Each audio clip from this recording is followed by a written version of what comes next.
ايوه انا فاهمك والله، بس 11000 جنيه كتير قوي على ويب سايت. انا حتى لسه بادئ البراند بتاعي ولسه يا دوب يعني بقول يا هادي. والله يا فندم دي الاسعار بتاعت الشركه بتاعتنا، شوف طيب ابقى ماشي عرفك. ماشي.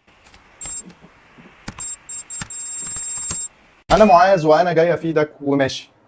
لو انت صاحب براند او بزنس اونر بتبيع هوديز او بتبيع اكسسوارز، بتبيع ساعات او برفيومز، فانا النهارده جاي اقول لك ازاي انت تقدر تفتح متجرك الالكتروني، يبقى عندك ويب سايت وتضيف كل منتجاتك عليه، والعملاء بتوعك يخشوا يطلبوا من عليه كمان، وتفتحه في اقل من دقيقه بس وبدون ولا اي خبره منك وببلاش لحد اخر السنه. هنعمل الويب سايت عن طريق منصه اسمها سيلر، وسيلر دي تبع شركه بوسطه للشحن، ومليانه مميزات كتيره جدا. واول ميزه هتكلم عنها ان انت تقدر تضيف كل منتجاتك وتعدل الاسعار، وكمان تضيف الخصومات او تعمل برومو كود للعملاء بتوعك.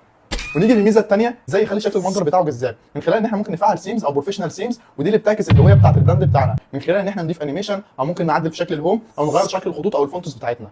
وهنيجي للميزه الثالثه، ان انت اي عميل هيكونفيرم اوردر من عندك على الويب سايت هيسمع في منصه بوسطه للشحن اللي انت تقدر تكونفيرم منها الاوردر وتشحن منتجك على طول. نيجي للميزه الخامسه، ان انت ممكن يبقى عندك الدومين الخاص بيك. يعني ايه الدومين؟ بدل ما اللينك بتاع الويب سايت بتاعك هيبقى شكله كده، لا هيبقى شكله كده. الميزه الثالثه ان هم عندهم شات بوت بالاي اي بتربطه بالماسنجر المربوط بصفحه الفيسبوك بتاعتك، اللي هو بيتفاعل وبيرد على العملاء. يعني انت مش محتاج ايه مودريتور للصفحه بتاعتك وايه الاوردر اللي هم عايزين يطلبوه، وياخد الداتا منهم ويروح يكونفيرم بيها اوردر على منصه سيلر. والخبر الحلو ان المنصه دي مجانيه لحد شهر 12، يعني انت ممكن يبقى عندك الويب سايت بتاعك لحد اخر السنه، ومن السنه الجديده هيبقى في رسوم على المنصه دي. لو عندك اي اسئله سيبها لي في الكومنتات وانا هرد عليكم. تابعوني الفتره اللي جايه عشان هنزل لكم محتوى خاص بالبيزنس والتجاره الالكترونيه.